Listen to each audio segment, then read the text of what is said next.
Welcome back to another episode of The Sweet Spot. This is John Sherman from the Four Foundations of Golf. And as always, I'm joined by Adam from Adam Young Golf.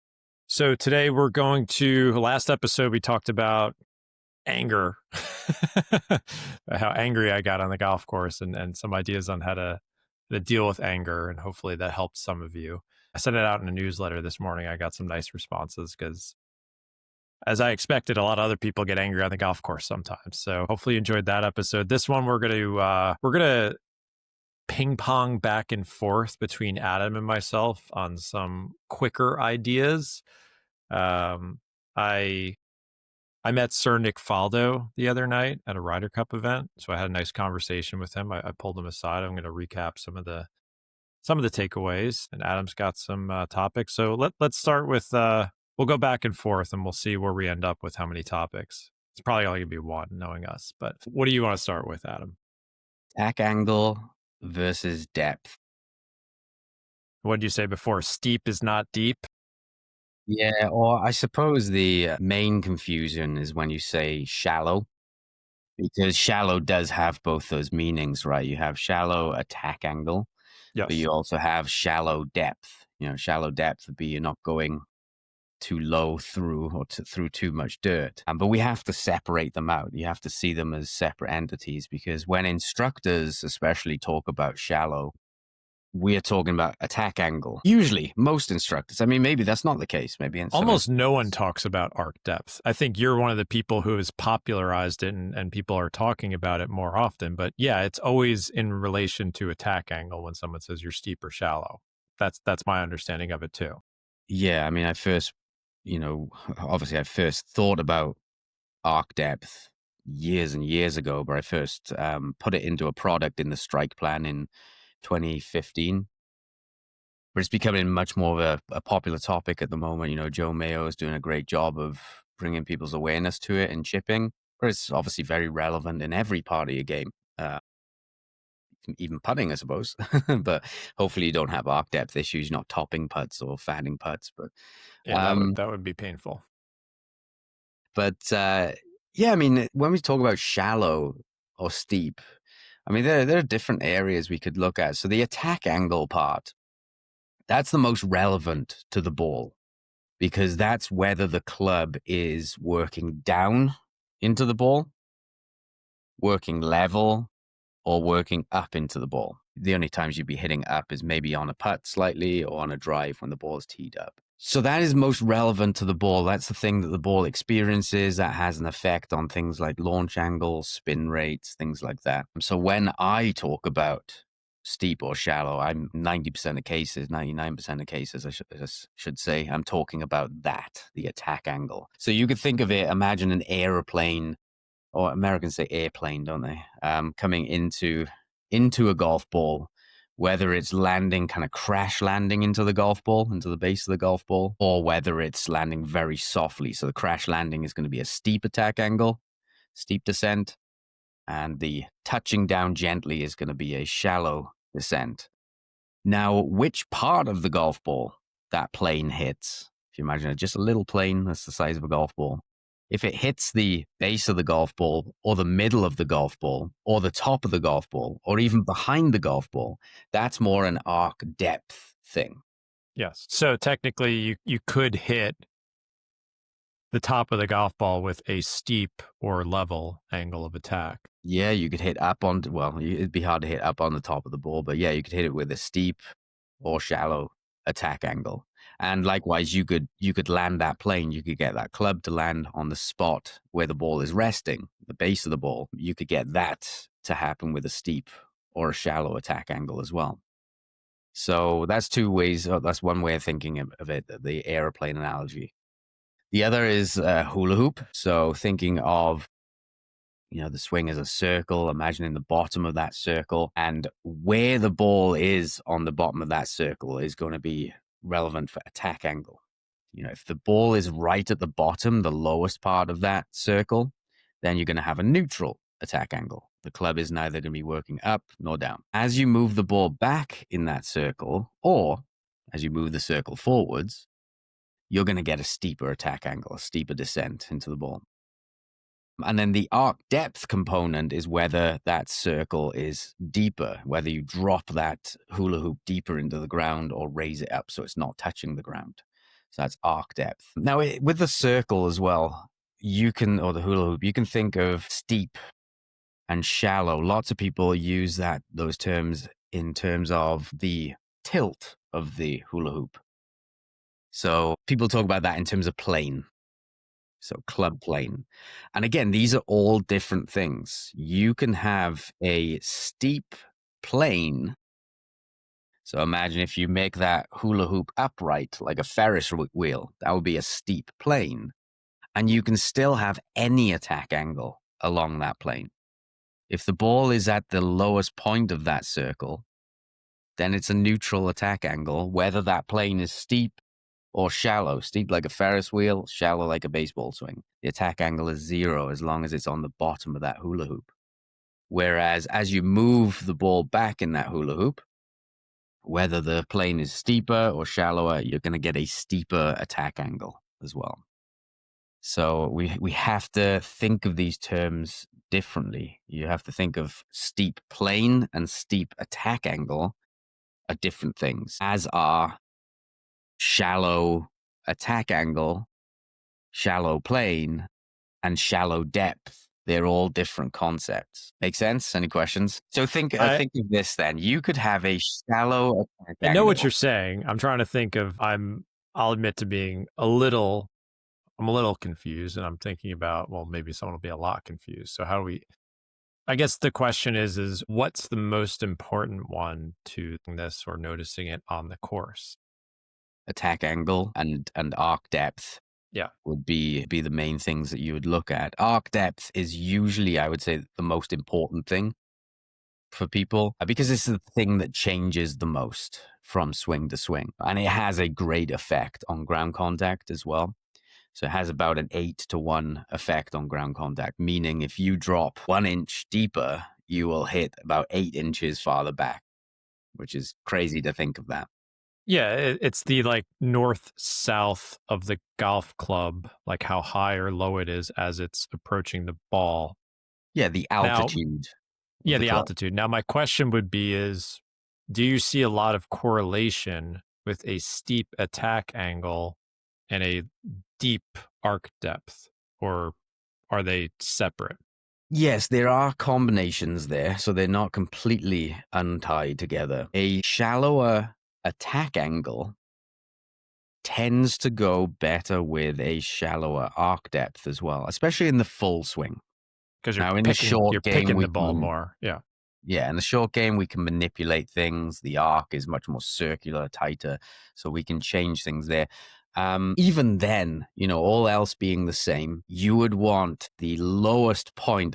Well, here's where it gets even more interesting is you could talk about the arc depth at the ball. So think of where you hit on the face vertically, if you hit high on the face or low on the face. So that would be arc depth at the ball versus arc depth at the lowest point of the swing. So think of the hula hoop again. Imagine there's a little dent in the hula hoop, right? Or you draw a little black line on the hula hoop right at the bottom, the lowest part of that hula hoop. So you could have different low points for different arc depth for the low point of the hula hoop and at the ball as well. So, I mean, if you've got a dinner plate in front of you, tilt it up like a Ferris wheel. So it's on the table and just look at it. Look at the part of the plate that's touching the surface of the table. That would be the low point. Now, as you go back in that on the rim of the plate, you'll see the arc depth raises. The farther back you go, the more the rim is higher from the table. So depending on where the ball is in that arc, you're going to get different arc depths there. So generally, if we have a steeper attack angle, we will also need that low point to be deeper into the ground, generally. And that's on an all else being equal scale, everything, the size of the plate being the same, things like that. So yeah, they are tied in. Another example of this that's really relevant is I get a lot of people who will hit their driver and they top it or sky it. Say you take a skied shot.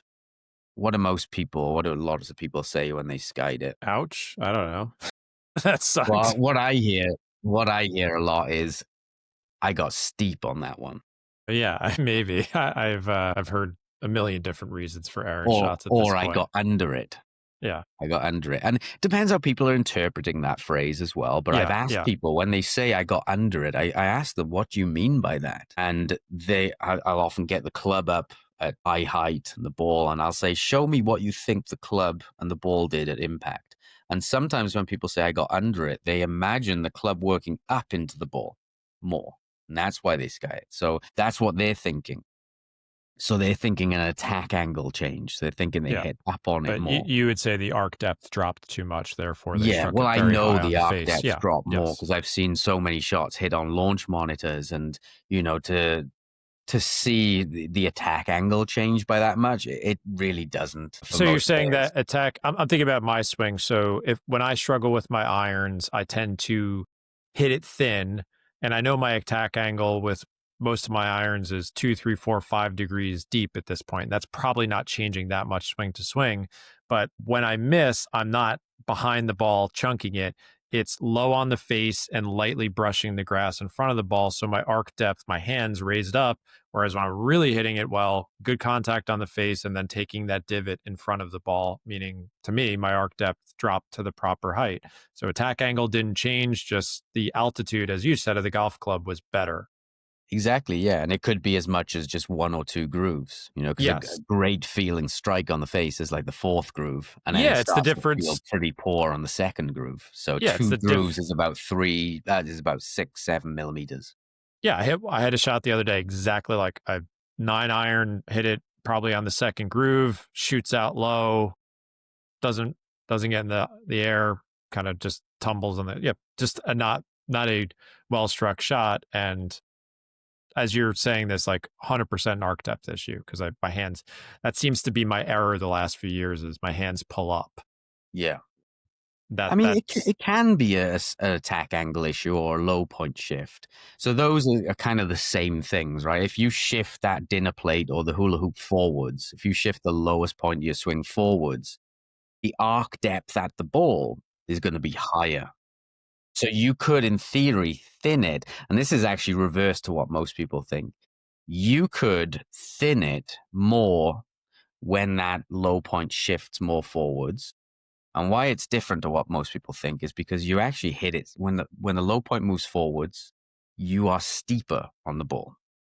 And most people assume steep with fat. Well, actually, steep is more likely to hit it thin. If you shift everything forwards, ground contact shift forwards, arc depth at the ball is higher, you will hit it lower on the face.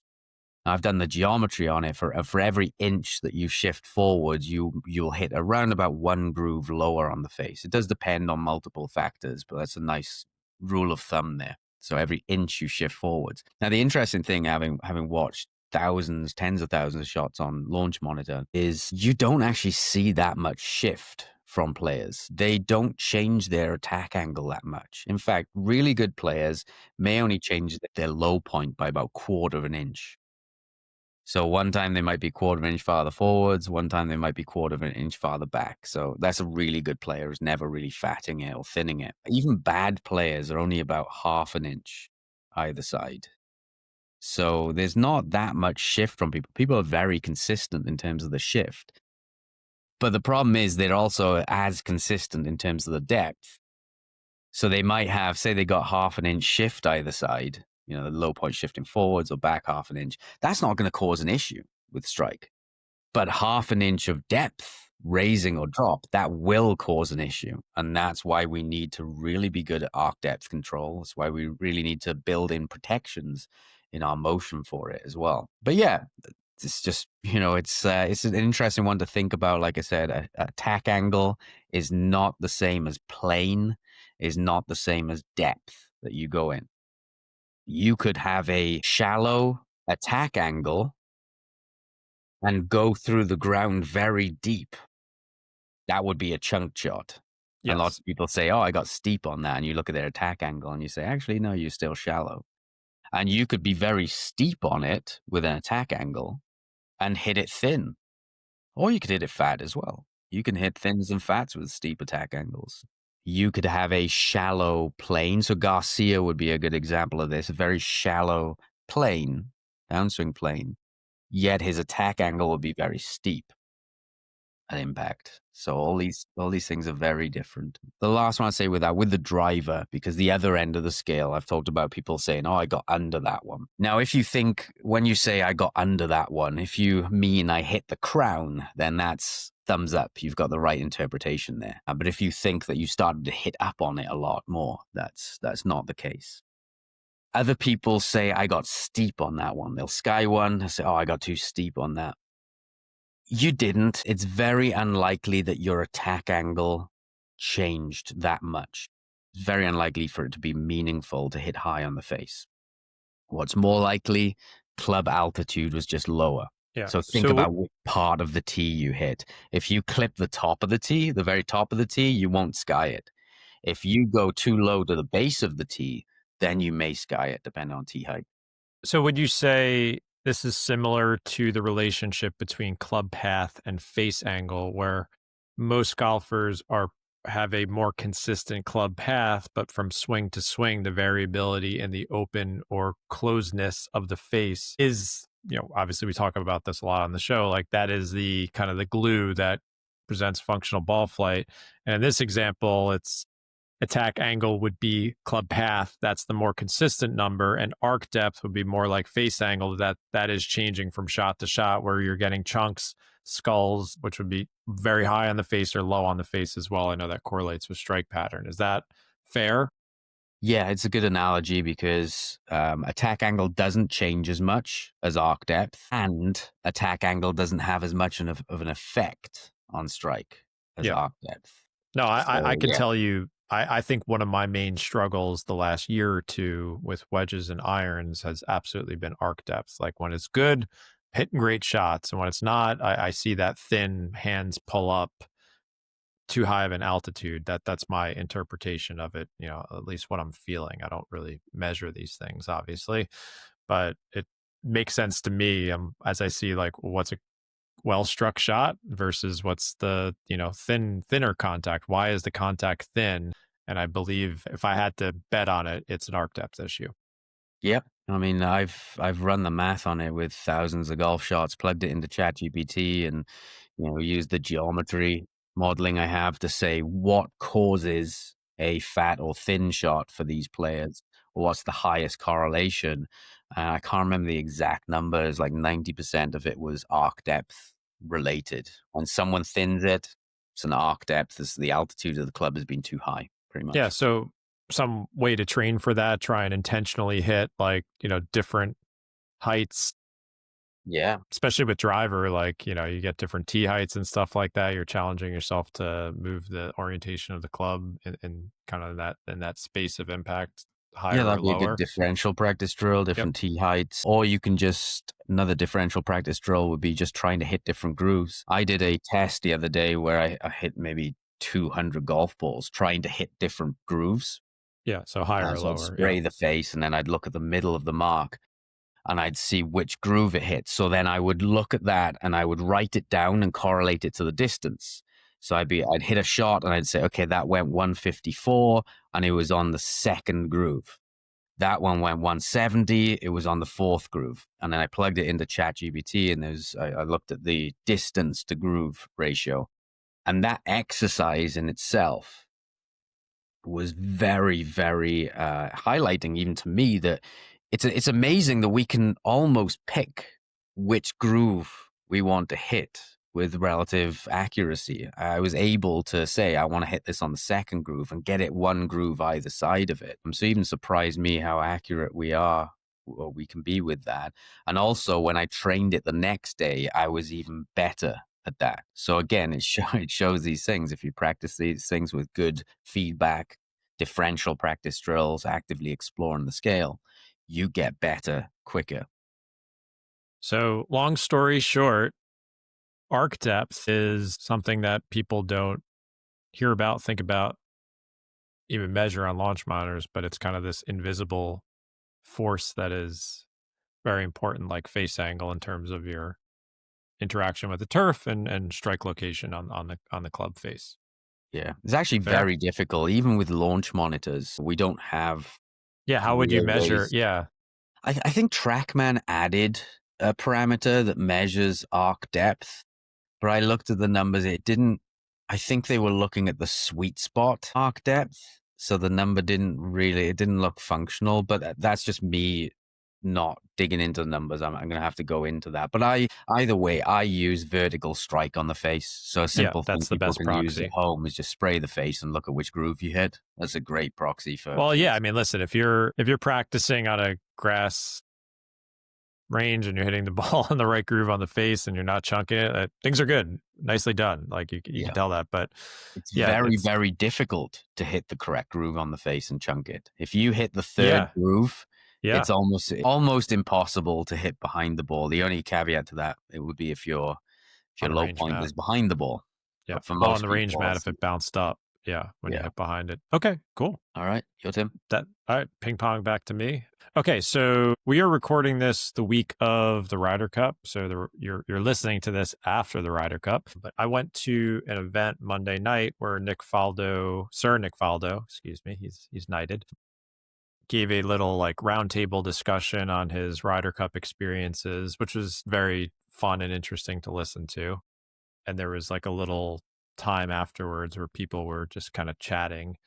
So I yanked him aside and I just started talking with him. And I was just asking him about how he dealt with pressure, his swing, all these. We only talked for 15 minutes, but I thought I could give a little quick recap of what he said to me. I mean, I'm assuming Nick Faldo is one of your heroes growing up, right? Yeah, he was one of my first books that I pulled out of the library. His swing mechanics book, which then led me to Ledbetter's stuff. Yeah, I loved the model of the swing. I had all his pictures and I was practicing the positions in the mirror. So yeah, I loved that book.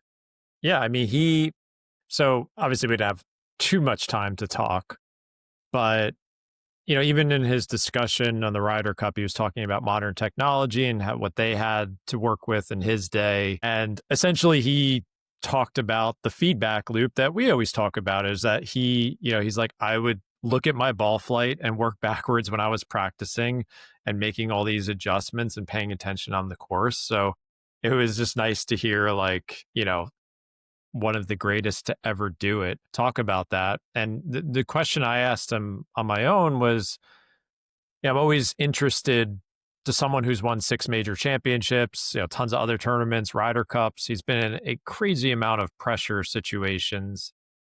And I said, well, were you nervous? How did you deal with it? And his response to me was interesting because he's like, to be honest, I didn't feel all that nervous. He's like, the only time I ever felt nerves overcome me was actually in the Ryder Cup. I think it was the 95 Ryder Cup at Oak Hill. And he was on the final hole against Curtis Strange. He had a very difficult, like 90-yard shot. And he's like, my knees literally started wobbling. I couldn't feel them. And I had to back off the shot and kind of go back in. He's like, that's the only time he ever felt truly overwhelmed on the golf course. But what I thought was interesting that he said the reason he never got nervous, he's like, I was prepared physically. He's like, I knew what I was doing. And he's like, I had a shot and these feels that he could rely on. And I asked him, was it that work with Ledbetter? Because obviously that was like a transformational time in his career, is that he spent a very long time. You know the details better than me of what he did with Ledbetter, but when he went through that process and worked on his ball striking skills and his technique and all of that stuff, he told me, he's like, there was a shot I hit earlier in my career under pressure where I just launched the ball way right. And he's like, I had to figure out a way in my hands to make sure I was hitting that cut.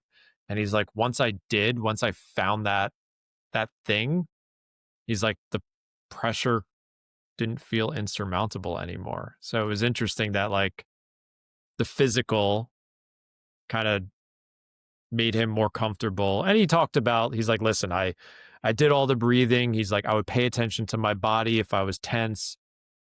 All of the right mental things that top performers do. He's like, of course I did all of that and I controlled it the best I could. But when he felt more comfortable and in control and prepared of his body and his swing, that made dealing with the pressure that much more, you know, easier.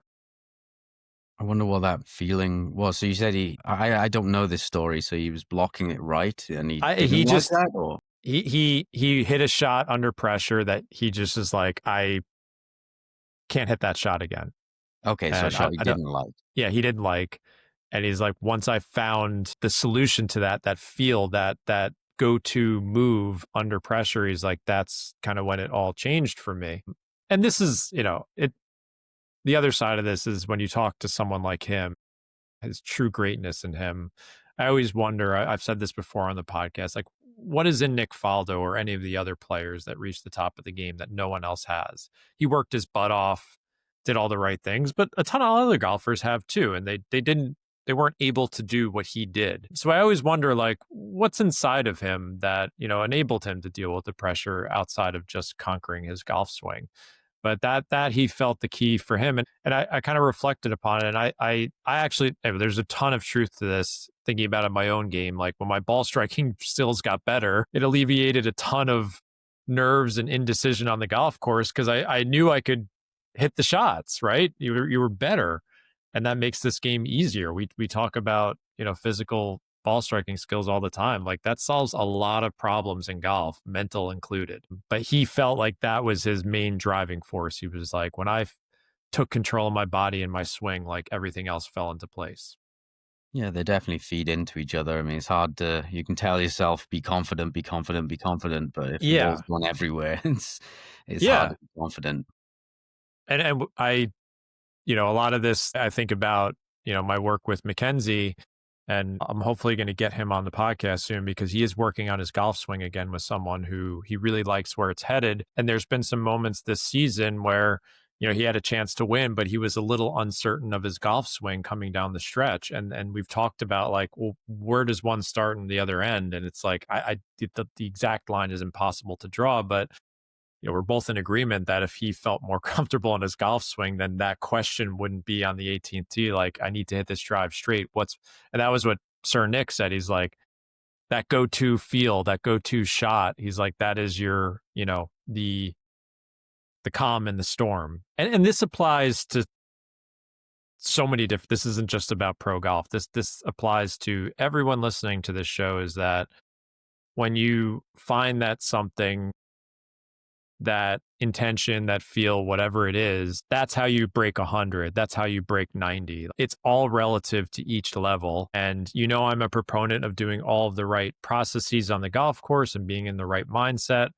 But yes, you can be as confident and zen as you want. If you don't have the right ball striking skills and you haven't worked on them enough, then yeah, that the game will be much harder and you will feel more pressure and indecision. Hmm. So yeah, that was interesting. And another way, he kind of was talking about the golf swing for a bit, and it was now he might have been technical at some point, but the stuff he was talking to me about was like skipping stones and feeling like sequencing, and reacting to targets and being an athlete. So he was very critical of being overly technical and felt more, into being more intuitive was the way to be in the moment under pressure versus being overburdened by these swing thoughts. And man, he must have beat a lot of golf balls in practice to get to that point. So I also think that's the other side of it, is like we talk about how hard do you have to work on these things in practice to make them intuitive and reactionary and athletic on the golf course. Like that's a hard bridge to gap, but that's something he was kind of telling me, like that process between absorbing feedback and working out on the range so that when he gets out on the course, he can just kind of let it happen. I'd be really interested to ask how you would have done things differently now with what we know, because I thought Faldo was super technical. I could be wrong with that, but obviously his book was very technical. Ledbetter was very technical. It's all position oriented. There are sprinkles of the whole skipping stones and things like that in there, but it's not really pushed as Yeah. strongly as the positional parts. And I think Faldo was known for being very technical and had a beautiful looking swing. So you have to work on your positions to achieve that. I know Faldo was quite a short hitter, especially for his size. He's a giant, isn't he? He doesn't really look it. He's a large man. He's What, 6'3" like or 6'5"? 6'4". Yeah, he's Yeah, I think. huge. I Yeah. felt like a nothing next to him. Like he's a Yeah. physical presence. And apparently he didn't hit it as far as a lot of people imagined he should have. So with what we know about distance right now, I wonder if he would have gone back and tried to blast it a little bit farther, I think or what he so would have. someone in the Q&A, someone did ask him about like modern technology, and he's like, I love it. He's like, I would have been all over it. I would have, Yeah. he was there when he actually was talking about how he had conversations with the TrackMan inventor when it first started. And he was kind of joking, like, oh man, I wish I'd given him the couple $1,000s he needed to build the first part of it. But he was, his impression of the game now was that because of TrackMan and all of the knowledge and the data, like people are getting there much faster. And he was like, when I was a kid, when I was 14 or 15, and when I decided to quit school and try and become a pro, he's like, I had two crappy golf clubs that I was trying to like figure out how to hit straight. And he's like, now it would have been so much more efficient and faster because the access to the information and the technology. And he said, I would have been all over it. He's like, I would have been using it. I would have embraced it. So I'm 100% certain that means he would have embraced the distance side of things as well. It'd be super interesting to see if, obviously, we can't do this experiment, but clone him and have him with the old knowledge and now the new stuff. Because obviously, a big thing that people talk about with Faldo is getting the ball flight laws wrong. You know, saying that the ball started on the face or ended up where the face was Ended up, yeah. pointing, and where Yep. you point your feet is where the ball starts. So we know that to be not true. But He played obviously, we great also golf know. thinking that. Yeah, well, we also know from motor learning science that your correct understanding of something doesn't always translate to the actual performance of it. We call it the difference between procedural and declarative knowledge. Declarative is what you would say you're doing, and procedural is your ability to actually do it. An example of that is we all are very good walkers. We can walk with great mechanics. But if you were to try and explain the mechanics of walking, do you land on your heel? Do you land on your toe? Do you roll? You have to think about it. You probably have to walk for a while and be like, oh, I don't know what I do actually. Which arm do I swing when I put this foot forwards? Our ability to do something is not always tied into our ability to explain it. And yeah, I mean, logic would say, oh, well, if he had better information, if he knew the ball flight laws, he'd be able to get to the right answers quicker. But it might not Maybe, be yeah. true. There may even Well, be a listen, detriment to it. You they were wire still, your brain differently if you're looking at a launch monitor all the time versus looking at ball flight. yeah, I mean, in his era, all they had to look at was ball flight, right? And Mhm. ball don't lie, right? Like, there if he's on the range with Ledbetter and he's telling him something and the ball's going way to the right and he's like, this isn't working. Like it's Yeah. clear it's not working. Like we're gonna, whether the fix they had was correct in the physics of it. Either way, like their truth was, is the ball going closer to your target and we're seeing the window we want to see in your ball flight. So I think both things can be true. Maybe he would have gotten to where he wanted faster and Ledbetter would have had more efficient information, or maybe it would have turned out differently. But I think it's leveled the playing field more. Yeah. There's more golfers who can get better faster, especially with what we know about distance. So it's making the depth of competition far wider versus in his era, you were kind of on your own hitting, using crappy golf clubs and ball, you weren't, things were not set up for success. So he was probably unique in the way he was able to adjust as an athlete. That's why I think like people like him have something special in them that we don't fully understand. And he was able to make those adjustments in a way that, other golfers without the information couldn't.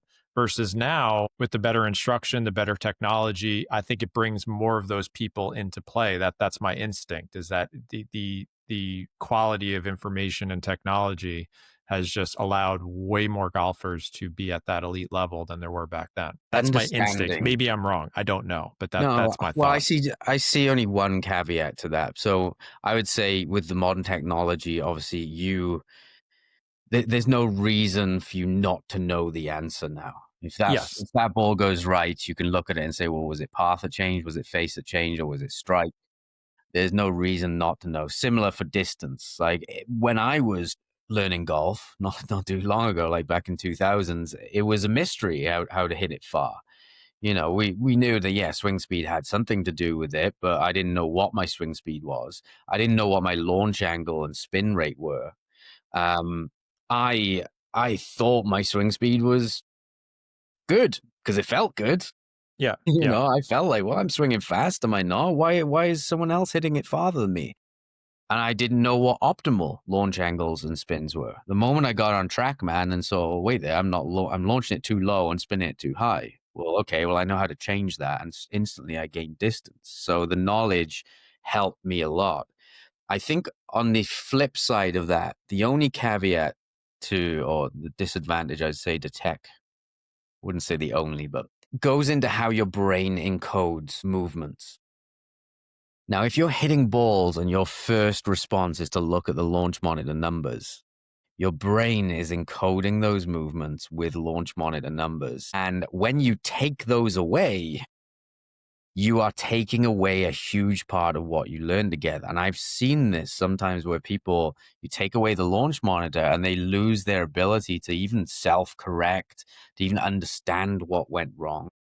Whereas when you're encoding your movements with ball flight in mind, very different things. So instantly you hit the ball, you see the curve of it, and you're relating it to the field. All these things are interconnected in the Yeah. brain and they're Yep. wired up together. And those wirings will be taken onto the golf course with you. So there's no context lost there. Whereas if you're learning with a launch monitor, you go on the course and there's no launch monitor, there is a little bit of context lost. Now, I'm not saying that's a huge thing. I'm not saying that's a call to not use launch monitors. I use them all the time in my Well, don't teaching, use in my it. own Don't game. be excessive and use it as a crutch, I think is what you're Yeah, saying. just be careful. I still, when I'm using a launch monitor, I have a screen in front of me and the ball flies off as normal. It's very, very different if I were to hit the ball into a net and not see the ball fly instantly as I would in real terms, I and s- then have to look at an iPad and say, "Oh, where did that go?" It's it'd be I still interesting to hit do a a study on it, is I what don't I know. would say. I still hit a lot of golf balls at my house without my simulator or launch monitor turned on. I'll just hit balls because I just want to feel my hand in my hands how I'm hitting it. Maybe I'm a little Without lazy. seeing the ball flight. I feel like I've built that connection where I'm like, I know that was a good one or not. I mean, I will turn it on eventually, obviously, but yeah, there's a lot of balls that I hit where I'm just feeling it in my hands. I mean, But strike-wise, definitely. yeah. Direction-wise, I can gauge it, and it Yeah, you depends. could tell, like I could tell if I left the face open and you could see the initial where I'm hitting it on the impact screen.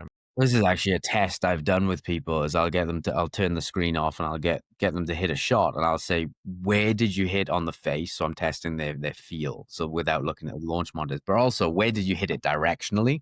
And obviously, better players are much better at predicting where they hit it. They'll hit a shot and they're like, "Ah, that was about 10 yards left," and then we look and it was 7. But the longer you do that, the more those feels degrade. Yeah. So it's something I would say to be careful of if you practice, especially over winter, and you're practicing in a net, Yeah, I'm not without saying to do seeing it. I'm that not saying ball flight. I do this maybe like 10 or 20% of the time. It's not always. But you know Yeah. what trained me really well for this was actually the delay in the SkyTrack. So I had that SkyTrack launch monitor for years Hmm. and people hated the delay. There was like a 4, 5, 6 second delay on it. And it actually became really good for me because I could predict. I'm like, that's left, that's right. And because I kept seeing like that, it actually, I think, trained me on a subconscious level to feel like, oh yeah, that one was a little left. Like feel it in my hands first. If the club face was closed open, the impact, and then see it on the screen, and I would get very good at predicting it and feeling it. I actually think that helped me a lot. That delay. Maybe I'll do a study on it. I'll try and design some kind of study, maybe recruit some of the sweet spot listeners if they have a launch monitor. I'm already trying to collect some data on things like vertical strike and handicap level, Hmm. consistencies of these things. So we'd be able to give launch monitor guidance. For Yeah, example, I know that to be pro level, you're going to have a path with a 0.5 degree standard deviation and a face of about a 1 degree standard deviation in block practice mode. That's typically, the elite of the elite. yeah. But your point makes sense is that it's kind of like AI brain rot that's starting to happen. So some people, they're starting to see, particularly like kids in high school and college who are relying on ChatGPT and other LLM models Yeah, I've seen to that study. help them think.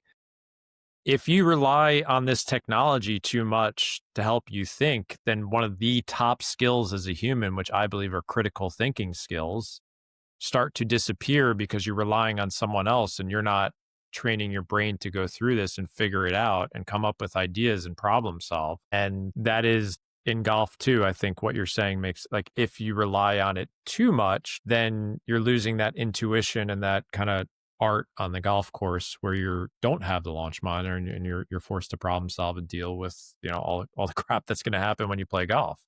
Yeah, we'll have to get Rob Gray back on because I'm sure he's had a look at all the research on feedback and Yeah. delays of feedback. Because I can see situations where, okay, if a feedback is immediate, then that stops you going through the process of, oh, where do I think it was? Yeah. That's For that. example, I know this for sure because I've done these tests and lessons. If I get a player to hit the shot and they get immediate feedback to the strike, they don't learn as quickly as if they hit the shot and then I ask them the question. I say, before you look, where do you think it was on the face? Yeah. I'm And that telling you, the will actually SkyTrack going delay. through that process forces them to do that, which, yeah, what you're saying with the SkyTrack delay makes sense. That was the Now, biggest jump I made in ball strike, particularly with my driver, was working with that over 3, 4, 5 winters. And that delay was there. Could be something there. Maybe all I the mean, on launch the monitor companies need to go back to a delay and not give it to us so quickly. Yeah, I mean, on the other end of the scale, you see people all the time. They hit a bad shot, and immediately they're rolling the next ball in before they even like No, they don't even assess. look. Well, Yeah. where was Yeah. it on the face? Yeah. Yeah. Where was the what was the face angle? But then on the other end of the scale, you could say, well, if there's too long of a delay between feedback and uh, and the shot, you could lose out on a lot of things as well. Or if there's no feedback there, like I said, that test where it's like hit a shot, because I've done this, hit a shot, guess where it is. We used to do that with TrackMan when we first had it because we didn't have a screen. So we'd hit a shot and say, oh, I think that's like 10 yards left. And we'd look and it's like, oh, yeah, wow, I've got a pretty good feel. But the more I practiced with that, I think again, I'll have to do studies on this, but I felt like it kind of degraded my feel a little bit. Not seeing that immediate ball flight. Or I started, maybe my feel got better, but my ability to control the face got worse. So, yeah, How we'll the do studies. hell? I'm like going back to my notes here. I'm talking about Sir Nick Faldo, and he ended up on SkyTrack launch monitor delays. Yeah, I went with procedural declarative knowledge, knowing something with, yeah. Well, in any event, to close the loop on Sir Nick, it was very cool listening to his stories. He actually told a great story about playing against like Olazabal. I mean, sorry, Sevi, another, the two great Spaniards of his era. He said it was so frustrating playing against Sevi because he would hit the ball straight. He's like, I would hit the ball down the fairway, and then this guy would disappear into the trees for 2 shots and be like, all right, I'll see you later. He'd come back, make par somehow. And he's like, every time I had to play him in a match or heads up, he's like, how do I make, I know I have to make par, and this guy's going to do something incredible. Like he said, it was so frustrating playing with this guy because Sevi was not a good driver of the golf ball. He was quite wild with his driver at times. And he said he would just like disappear and then come back and be like, oh, great. I need to, I can't make anything worse than a par here against this guy. I thought that was he had some funny little tidbits about, the players in his era and like kind of Ryder Cup pairings. Like he thought that, and I'm kind of a similar mind, that the captaincy is way overrated and the strategy. And he's like, I've been on some teams where he's like, oh, you two play together because you're the two tallest. And he said one captain's like, you go with the shorter guy. And then there was no pep talk. He's like, go out there. He's like, we didn't need motivation. We knew what to do. He's like, we're playing golf. He's like, we're not, it's not like a soccer match or something. He's like, you go out there and play the way you're supposed to. He's like, we didn't need motivation. You need to motivate us to play well. We knew what we were doing. So I thought that was kind of funny too. I suppose if you have two players who dislike each other, I mean, what's the stuff happening with Bryson right now? I know Yeah. there's Well, I've listen, only I seen think headlines. Yeah, there's been some, part of it is obviously the media has their job, so they want to create controversy ahead of the event to garner attention. So I think a lot of that is saying, "Oh, Bryson is a problem for the team. He doesn't fit in." And then you hear Scheffler and the other guys being like, "Oh yeah, I love this guy. He's one of my best friends. Great teammate." So I my view, and this will come out after the Ryder Cup. I side with Sir Nick. I think it is totally overblown, the team, all that stuff. I think it's a short-term exhibition amongst the best players in the world, and they all know what to do. They all know how to play, and they don't need special instructions on what to do. Maybe I'm wrong, but that's my instinct. And like, yeah, Europe seems to have like better team camaraderie from the outside. Is that why they win more? I don't know, but As you I just say, don't think golf is a team sport. It is a individual sport, and you don't have to interact with another, like you're not running a play with your teammate. You're not passing the baton. You're hitting the ball exactly the same as you would. And maybe some players' perception of that is why that screws them up, because it feels like a team event, but it makes them like anchor themselves to another player when they would never do that. So I love the Ryder Cup. Don't get me wrong. I love watching the drama, but I think a lot of the posturing and stuff is overrated. wonder if any of the beef is actually faked. Because I know they do it in like UFC fights, I hear, where Yeah, yeah. they just build it up so then they have little fights in the weighing and things like that. I think there's legitimate dislike amongst. I've heard stories. I won't divulge, but I think there's some of the stuff is real. I'm just visualizing Rory and Bryson sitting down for a beer, going, you know what? We should start some internet beef to spice Yeah, things up a little bit to get a bit more I viewers and don't ratings. I don't think those two are buddies. I'll say that. I don't think they're close friends. I don't think they're very different people and operate Interesting. differently. Yeah, I think that's what makes the event interesting, is because there is bad blood, and sometimes, last time when I was in Europe, there were some almost fights afterwards. The caddies are getting involved, and there's always some type of controversy. And I'm going to predict that the Long Island fans do something to heighten the controversy. I just found out that I'm going this weekend and potentially on Friday. So I'm going to witness this firsthand. And obviously, when you listen to this, you'll know what happened. But I'm a little worried about what the Long Island fans are going to do uh, to I the hope it's Europeans. respectful. It's not going to be respectful. No. That's my Okay. prediction. It will not be Oh well. respectful. Guess that's what Because golf is turned into. there's going to be a lot of home field advantage. The crowd is going to take that seriously. So I predict there's going to be some. My prediction is that things get out of hand on one day. The European Shouting in side, backswings. yeah, I hope not. My hope is it doesn't get out of hand, but I think it's going to. That's my prediction, and I think there's going to be a controversy around it.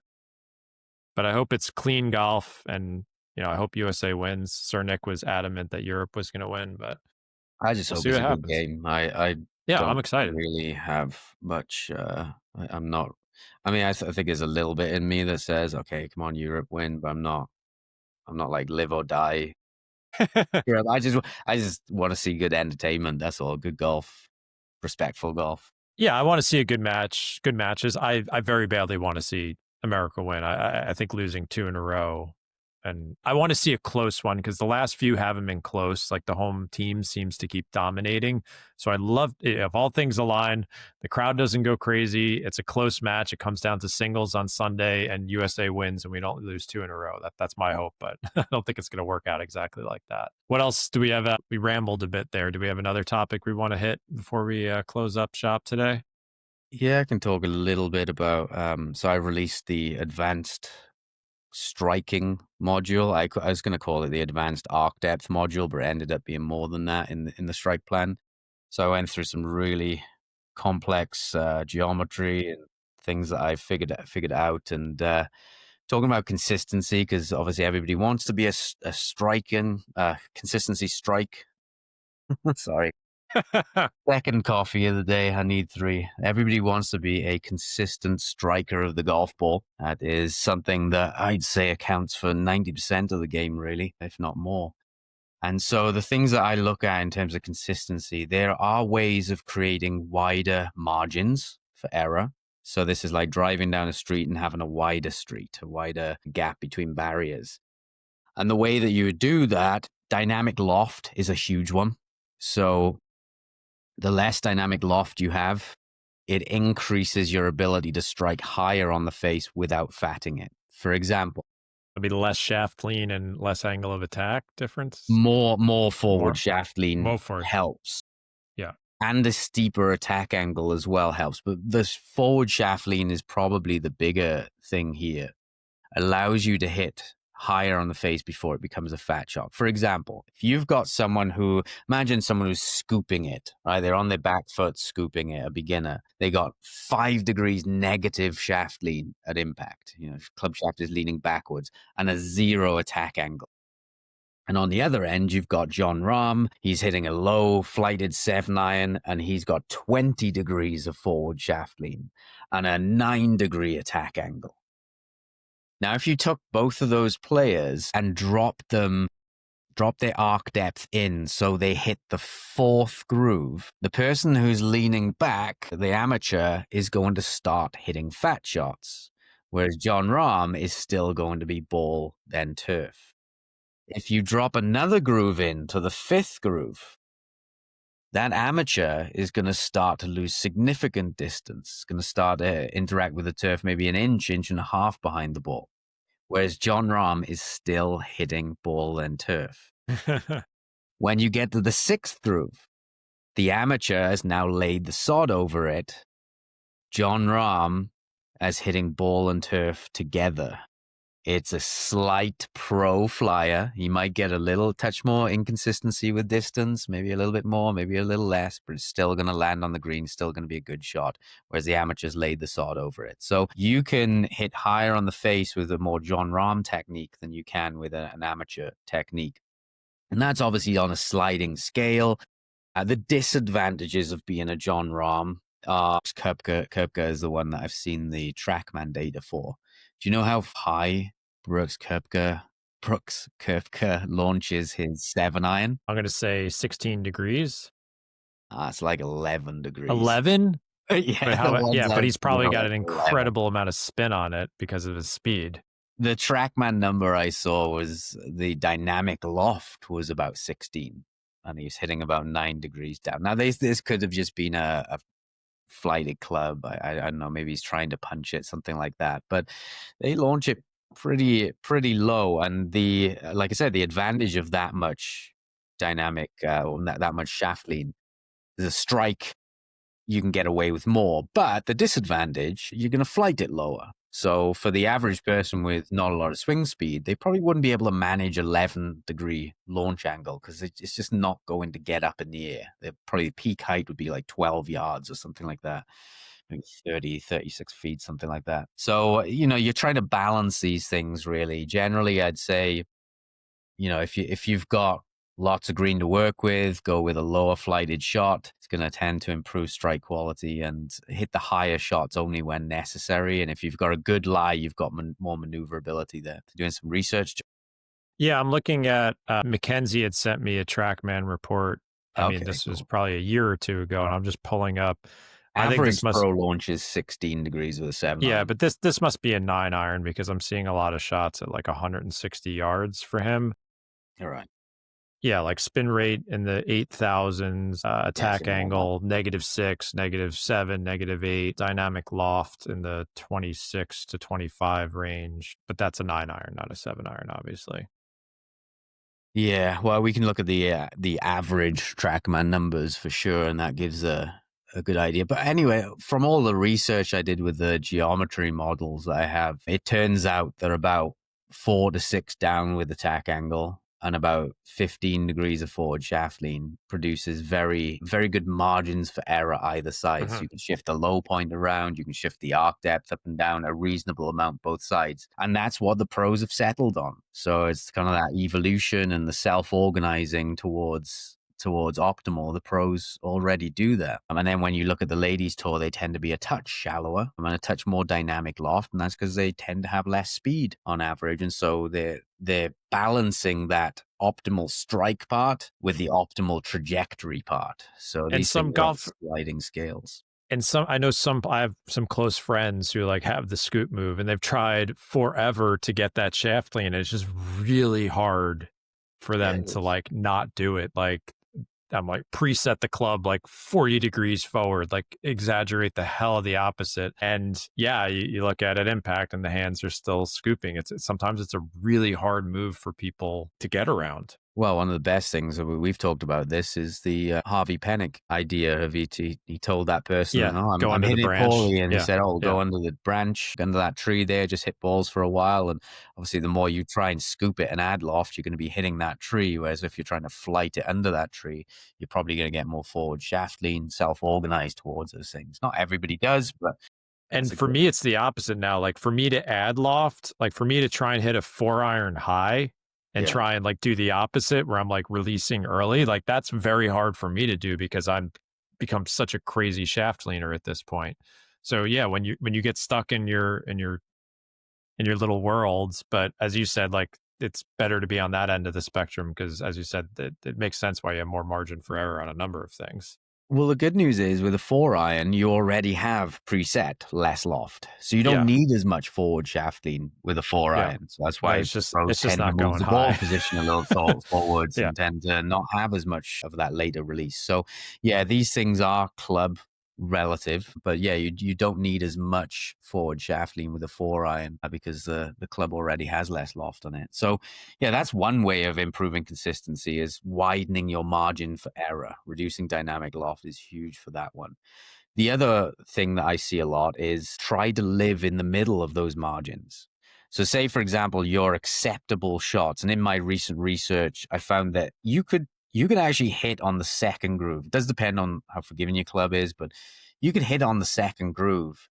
And yes, you lose distance, but if you're playing a good strategy, it's still going to land on the green. I was losing about 15 yards or so.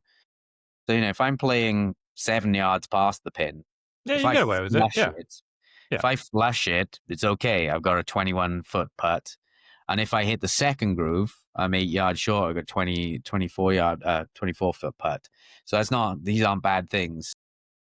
Living between groove 2 and 5, 2 and 6, if you have, the John Rahm margins for errors.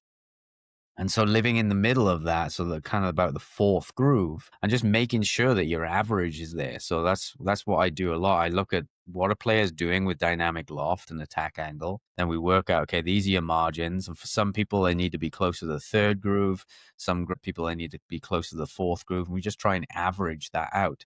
What you don't want is to have small margins. So the average golfer I see has small margins for error. So, leaning the shaft back, shallow attack angle. And then their patterns are very balanced, maybe towards the higher end of the scale. So the average strike is on the fifth groove.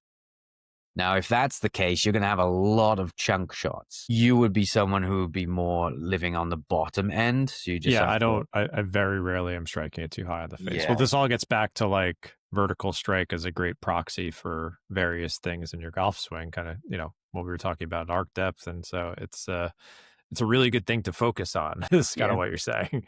Yeah, exactly. And then the other part of consistency. So we got wider margins, a wider road.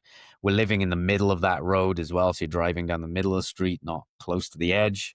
It's pointless having a wide road if you drive close to the barrier, but also have the ability to adjust when necessary. So that's the skill work that I talk about. So if I hit a little low on the face, or if I notice that pattern is emerging, I have the awareness of that and I have the ability to adjust it as well. It could be a simple cue, just as, okay, it's a little low on the face. I'm going to try and dig in a little bit more for the next one. Oh, these are high on the face. I'm going to try and pick it for the next few. So having the ability to adjust is a big thing for consistency as well. That's, the analogy for that is driving your car and just having the ability to move it around. And then the last thing for consistency is having a smaller standard deviation. Being able to not have the groove move around too much once you're in the middle. So an ideal scenario would be Jon Rahm technique. He's living on the fourth groove on average. If it starts to go off, he can adjust it back and it doesn't go off anyway. This is kind of like the Tesla self-driving part, where if it starts to go outside the lane, it auto corrects. And so, to get smaller standard deviations, that's the hardest one, and to get genuinely more consistent movements. But practice more, hit more balls, obviously, do it over a longer time. Where I think people sabotage themselves with this is maybe too much internal thinking. I've seen that makes a lot of factors more inconsistent. So if I ask a player to just focus on the depth that they're digging, they tend to be able to hit consistently on a similar groove. Whereas if I ask them to think about body height, for example, or whether their arms are straightening or flexing, that's more of an internal focus. And then their strike starts to get a little bit more erratic with those internal focuses. And when you think of what most people think, right, they're all thinking internal focuses. So a lot of people are sabotaging themselves there. The other thing, I've noticed in my own game, because I haven't directly changed my swing a lot in the last 10 years, I've become more consistent with striking. So if you're always bouncing around looking for a new swing, then good luck getting consistent arc depth. So that's not to say never chase a new swing. Yeah, Sometimes yeah. it can be good to go from that leaning shaft back to leaning forwards like Jon Rahm.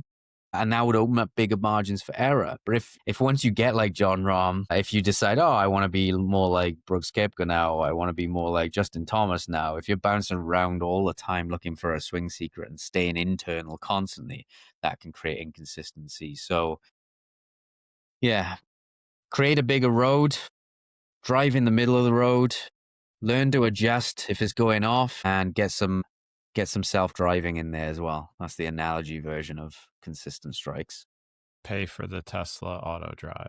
Yeah. I actually tried that recently. It's pretty good. Yeah. I've seen the, hands off the wheel, and if it starts to go off, it wasn't a Tesla, but yeah, it was pretty Oh, scary. I let it drive me around. I was in Philadelphia. It was my friend's car. I took my hands off the wheel. It drove me around the entire city. It was unbelievable. Okay. We have those Waymo and Waymos, yeah. Zoo something. Yeah, well, There's another one in. Yeah, I think they're using LiDAR, whereas Tesla uses cameras, or vice versa. Maybe I screwed that up. It's different technology, and they're obviously like fighting for the autonomous taxi world now.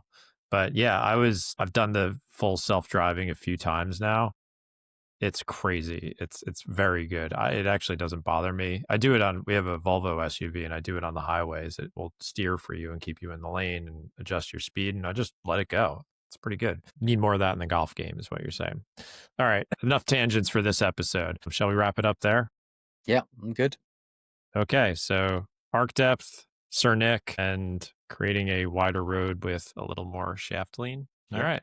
Nice That's other it. things. Thank Cool. you for listening. Thank you for making it this far, as always. If you did make it, this other podcast I listened to, they call it the deep end. I listened to this show, Colin and Samir. I'm trying to learn more about YouTube, and they always say, if you make it to the deep end, thank you. So I think if you made it to the deep end of our episode, we thank you as well. So see you next time with a new one. Check out Adam's stuff, adamyounggolf.com, strike plan, all your stuff, right? Mm-hmm. Check out my YouTube channel, and we'll see you next time with a new episode.